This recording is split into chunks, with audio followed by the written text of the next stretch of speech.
अस्सलाम वालेकुम स्टूडेंट्स, हमारे पास आज का टॉपिक है जी एंडोप्लाज्मिक रेटिकुलम।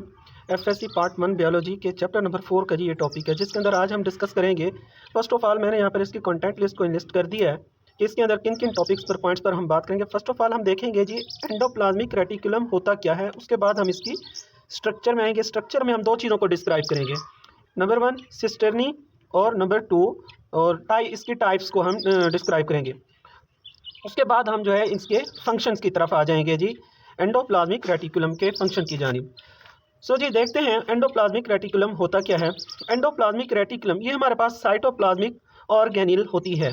यानी इससे भी पहले आप आ जाए तो आपको नाम से भी डिफाइन मिल जाएगी। इसके नाम पर गौर करें। First of all endoplasmic reticulum, endo ये 3 पार्ट्स के अंदर डिवाइड है। एक है एंडो, फर्स्ट ऑफ ऑल हमारे पास ये एंडो आ गया। नेक्स्ट प्लाज्मिक और थर्ड पोर्शन है जी इसका रेटी और फोर्थ है क्यूलम। Endoplasmic reticulum. तो एंडो के जी मानी होते हैं इनसाइड, एंडो कहते हैं हम इनसाइड को। प्लाज्मिक से मुराद साइटोप्लाज्म,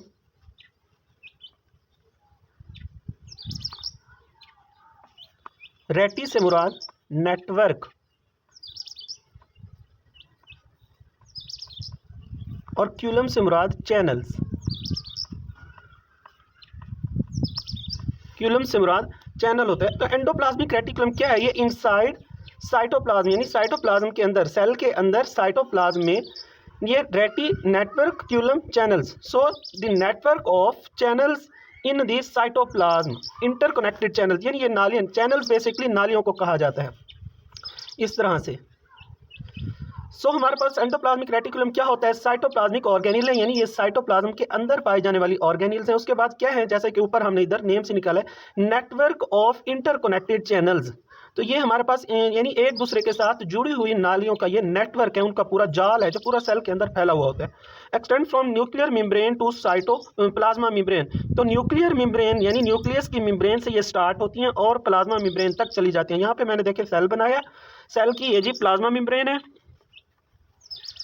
प्लाज्मा मेम्ब्रेन। उसके बाद ये साइटोप्लाज्म है जिसके अंदर ये हमारे पास एंडोप्लाज्मिक रेटिकुलम मौजूद है। Cytoplasm, PLASM, cytoplasm. उसके बाद ये हमारे पास एंडोप्लाज्मिक रेटिकुलम है, ER।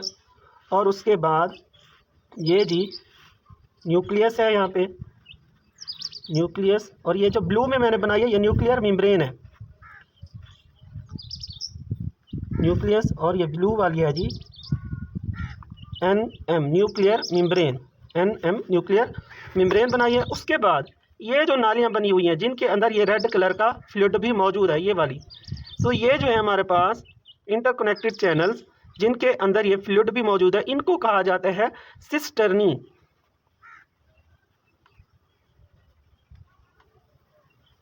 सिस्टर्नी, सिस्टर्नी कहते हैं जी इनको, इन नालियों को। तो सिस्टर्नी क्या होती है हमारे पास? यहाँ तक तो हमारे पास डिफाइन के कंटेंट्स पूरे हुए कि ये हमारे पास साइटोप्लाज्मिक ऑर्गेनिल होती हैं। एंडोप्लाज्मिक रेटिकुलम यानी साइटोप्लाज्म के अंदर पाए जाने वाली ये ऑर्गेनिल हैं। उसके बाद दूसरा नेटवर्क ऑफ इंटरकनेक्टेड चैनल, यानी एक दूसरे नालियों, एक दूसरे के साथ जुड़ी हुई नालियों का ये नेटवर्क होता है, जाल होता है पूरा। यानी ये सारी ये देखें ये नालियाँ बनी हुई हैं। उसके बाद ये और सब की सब एक दूसरे के साथ जुड़ी हुई हैं। Extend from nuclear membrane, nuclear membrane से ये स्टार्ट होती हैं और प्लाज्मा मेम्ब्रेन तक ये चली जाती है, पूरे के पूरे सेल में ये फैलाई हुई होती है। उसके बाद नेक्स्ट हम आ गए जी इनकी स्ट्रक्चर की जानिब कि इनकी स्ट्रक्चर क्या है। तो इसके अंदर एंडोप्लाज्मिक रेटिकुलम के अंदर वो नालियों की मेम्ब्रेन, यानी ये जो नालियां हमने बनाई हैं, ये देखें जी यहाँ पर आप देखें अगर, तो ये एक नाली हमने बनाई है, इसके अंदर भी फ्लूइड पाया जा रहा है। इसको मैंने उठा लिया और यहाँ पर ले आए हैं जी, इसको उठा के हम इधर ले आए हैं, ये मैंने नाली बना दी है। और उसके बाहर ये जो है सारा साइटोप्लाज्म है। तो साइटोप्लाज्म भी हमारे पास बेसिकली फ्लूइड होता है। साइटोप्लाज्म, साइटोप्लाज्म, यहाँ पे ये साइटोप्लाज्म बनाया है। तो साइटोप्लाज्म भी बेसिकली फ्लूइड होता है और इसके अंदर भी चैनल फ्लूइड, इसके अंदर जी चैनल फ्लूइड है हमारे पास।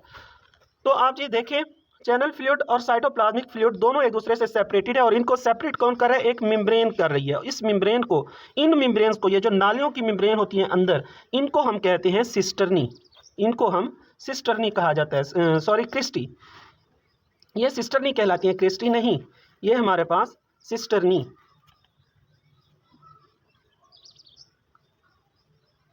क्रिस्टी हमारे पास माइटोकॉन्ड्रिया के अंदर होती हैं, नोब लाइक स्ट्रक्चर्स। तो यहाँ पर हमारे पास एंडोप्लाज्मिक रेटिकुलम के अंदर जी सिस्टर्नी होती हैं यहाँ पर। सो सिस्टर्नी क्या है हमारे पास, स्फेरिकल और ट्यूब्यूलर मेम्ब्रेन, स्फेरिकल या ट्यूब्यूलर मेम्ब्रेन्स होती हैं हमारे पास। कैसी membranes, that separate the material present in these channels, ऐसी मेम्ब्रेन जो हमारे पास ये एंडोप्लाज्मिक रेटिकुलम की जो इंटरकनेक्टेड चैनल्स हैं, इन चैनल्स के अंदर ऐसी स्फेरिकल और ट्यूब्यूलर मेम्ब्रेन जो इन चैनल्स के अंदर मौजूद मटेरियल को साइटोप्लाज्म के मटेरियल से अलग करती हूँ। Present in these channels from cytoplasm the spherical और ट्यूब्यूलर मेम्ब्रेन दैट सेपरेट, जो अलग करती हूँ, अलहदा करती हूँ, the material present in these channel from cytoplasm are called cisternae. तो वो क्या कहलाती हैं, सिस्टर्नी कहलाती हैं। उसके बाद यहाँ तक हमारी जो है इसकी स्ट्रक्चर जो है अभी जारी है। उसके बाद स्ट्रक्चर का फर्स्ट पॉइंट हमारा यहाँ तक कंप्लीट हुआ। अब नेक्स्ट पॉइंट हम इसका पढ़ रहे हैं जी, टाइप्स। एंडोप्लाज्मिक रेटिकुलम की टाइप्स कितनी होती हैं। तो एंडोप्लाज्मिक रेटिकुलम की बेसिकली हमारे पास दो टाइप्स होती हैं। कौन सी दो होती हैं, तो वो देखें जी, फर्स्ट ऑफ ऑल हमारे पास RER और दूसरी जो होती है हमारे पास वो SER होती है, स्मूथ एंडोप्लाज्मिक रेटिकुलम। तो RER stand for rough endoplasmic reticulum और SER stand for smooth endoplasmic reticulum. Rough endoplasmic reticulum कैसी होती है, इसकी रफ अपीयरेंस होती है फर्स्ट ऑफ ऑल, यानी खुरदरी ये दिखती है, और स्मूथ एंडोप्लाज्मिक रेटिकुलम जी स्मूथ होती है।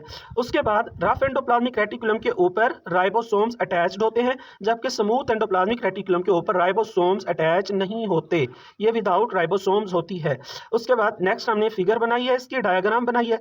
RER इस तरह का होता है, रफ एंडोप्लाज्मिक रेटिकुलम। ये हमारे पास इंटरकनेक्टेड चैनल है हमारे पास, जो कि हमने पीछे भी बनाया है, सिस्टर्नी जिसको हमने नाम दिया। और उसके बाहर देखें ये जितने भी हैं मेम्ब्रेन, इसकी पूरी मेम्ब्रेन के ऊपर ये डॉट लाइक स्ट्रक्चर जो हैं ये राइबोसोम्स हैं, ये डॉटेड जो हैं ये राइबोसोम्स के हैं, राइबोसोम्स ये राइबोसोम मैंने बनाए हैं, राइबोसोम्स हैं। जबकि इधर देखें तो यहाँ पर कोई राइबोसोम्स शो नहीं किए हुए। उसके बाद इनके नेक्स्ट हम फंक्शन डिस्कस कर रहे हैं अलग अलग के हमारे पास रफ एंडोप्लाज्मिक रेटिकुलम के फंक्शन क्या होते हैं और स्मूथ एंडोप्लाज्मिक रेटिकुलम के फंक्शन क्या होते हैं। तो first of all rough endoplasmic reticulum involve in protein synthesis, क्योंकि हमने पीछे राइबोसोम्स के अंदर पढ़ा था कि राइबोसोम्स हमारे पास फैक्ट्री ऑफ प्रोटीन्स होते हैं, तो जहां पर भी राइबोसोम्स होंगे वहां प्रोटीन सिंथेसिस लाजमन होगी। सो प्रोटीन सिंथेसिस के प्रोसेस को हम कहते हैं ट्रांसलेशन। तो हमारे पास रफ एंडोप्लाज्मिक रेटिकुलम के अंदर ट्रांसलेशन का प्रोसेस होता है, यानी वहां पर हमारे पास प्रोटीन्स वगैरह जो हैं बनते हैं। उसके बाद स्मूथ एंडोप्लाज्मिक रेटिकुलम के अंदर प्रोटीन तो होते नहीं है, इसलिए प्रोटीन की सिंथेसिस में इन्वॉल्व नहीं होती, बल्कि इसके अंदर मेटाबॉलिज्म होता है, किसका, कार्बोहाइड्रेट्स का। Involve in metabolism of carbohydrates. Metabolism के आगे फिर दो टाइप्स की हमारे पास, मेटाबॉलिक प्रोसेस दो तरह का होता है, एनाबॉलिक भी हो सकते हैं, कैटाबॉलिक भी हो सकते हैं। एनाबॉलिक हमारे पास जो कंस्ट्रक्टिव प्रोसेस जितने भी होते हैं, यानी जिनके अंदर छोटे यूनिट्स मिलकर बड़ा यूनिट कोई बना रहे होते हैं, मोनोमर्स मिलकर पॉलीमर्स बना रहे होते हैं, वो एनाबॉलिक प्रोसेस होते हैं। और कैटाबॉलिक प्रोसेस के अंदर पॉलीमर्स टूटकर मोनोमर्स के अंदर तब्दील होते हैं, तो ये डिस्ट्रक्टिव इन नेचर होते हैं, यानी तोड़ फोड़ वाले होते हैं। उसके बाद नेक्स्ट स्टेप जो है पॉइंट फंक्शन है हमारे पास SER का, वो है डिटॉक्सिफिकेशन। किसकी, हार्मफुल ड्रग्स की, जो खतरनाक ड्रग्स या पॉइजन्स वगैरह होती हैं, जहर वगैरह होते हैं, उनकी ये डिटॉक्सिफिकेशन के अंदर भी अपना रोल प्ले करते हैं। उसके बाद नेक्स्ट फंक्शन है हमारे पास जो, और उसके बाद ये हार्मफुल ड्रग्स जो लिवर सेल्स के अंदर पाए जाए। नेक्स्ट फंक्शन है हमारे पास SER का, सिंथेसिस ऑफ लिपिड्स। तो लिपिड्स की सिंथेसिस के अंदर भी ये इन्वॉल्व होते हैं। कौन से लिपिड्स, लिपिड्स जी हमारे पास दूसरे चैप्टर के अंदर हमने डिस्कस किया कि लिपिड्स के आगे फिर कैटेगरीज को डिस्कस किया था कि ऑयल्स हो गए, उसके बाद स्टीरॉइड्स हो गए, फास्फोलिपिड्स हो गए वगैरह वगैरह। तो ये सब की सब जो है इनकी सिंथेसिस SER में होती है। उसके बाद नेक्स्ट हमारे पास जो फंक्शन है SER का, वो है ट्रांसपोर्ट ऑफ मटेरियल। तो मटेरियल की ट्रांसपोर्ट के अंदर भी कैसे जी, transport of material for example आप कर लें, क्योंकि ये सेल्स सारे के सारे एक दूसरे के साथ कनेक्टेड होते हैं, एक सेल और ये दूसरा सेल। और हमने पढ़ा था कि ये प्लाज्मा मेम्ब्रेन के हमने एक फंक्शन पढ़ा था कि ये सिलेक्टिवली परमिएबल मेम्ब्रेन होती है। इस मेम्ब्रेन के अंदर पोर्स भी होते हैं जी इसके अंदर, जिसके जरिए एक सेल का मटेरियल दूसरे सेल में चला जाता है। तो सेल के अंदर मटेरियल इंटरचेंज होता रहता है। देखें इस सेल का मटेरियल इधर आया और इसका मटेरियल इधर आ रहा है, इस तरह इन पोर्स के अंदर। तो ये भी एंडोप्लाज्मिक रेटिकुलम में शामिल होता है कि ये एक सेल से मटेरियल को दूसरे, क्योंकि ये न्यूक्लियर मेम्ब्रेन से स्टार्ट हुए थे, ये देखें हमने पीछे बनाया था कि ये न्यूक्लियर मेम्ब्रेन से स्टार्ट हुए और ये प्लाज्मा मेम्ब्रेन तक आए। तो ये प्लाज्मा मेम्ब्रेन के साथ यहाँ तक लगे हुए होते हैं, और यहाँ से जो है एक सेल के मटेरियल को दूसरे सेल के अंदर कन्वर्ट कराने में या ट्रांसपोर्ट कराने में ये सेल की मदद करते हैं एंडोप्लाज्मिक रेटिकुलम। कौन से, स्मूथ। उसके बाद ये नेक्स्ट स्टेप जो है हमारे पास वो है फंक्शन, नेक्स्ट और आखिरी स्टेप है ये हमारे पास फंक्शन ऑफ एंडोप्लाज्मिक रेटिकुलम। तो यहाँ पे जी हमने पीछे जो बात की है वो की है, अलग अलग फंक्शन हमने डिस्कस किए, रफ का अलग किया और स्मूथ एंडोप्लाज्मिक रेटिकुलम के फंक्शंस अलग हमने डिस्कस किए। अब इन दोनों को कलेक्टिवली अगर हम कंबाइन कर लें, इन दोनों को अगर हम मिला लें तो हमारे पास एंडोप्लाज्मिक रेटिकुलम का फंक्शन बनता है। ये अकेला एंडोप्लाज्मिक का नहीं है बल्कि उसकी कैटेगरीज हैं, ये दोनों को अगर कंबाइन कर ले तो हमारे पास एंडोप्लाज्मिक रेटिकुलम का फंक्शन बनता है। और एंडोप्लाज्मिक रेटिकुलम का फंक्शन कलेक्टिवली क्या होता है? एंडोप्लाज्मिक रेटिकुलम जी first of all mechanical support provide करता है सेल को जी मैकेनिकल सपोर्ट प्रोवाइड करता है एंडोप्लाज्मिक रेटिकुलम।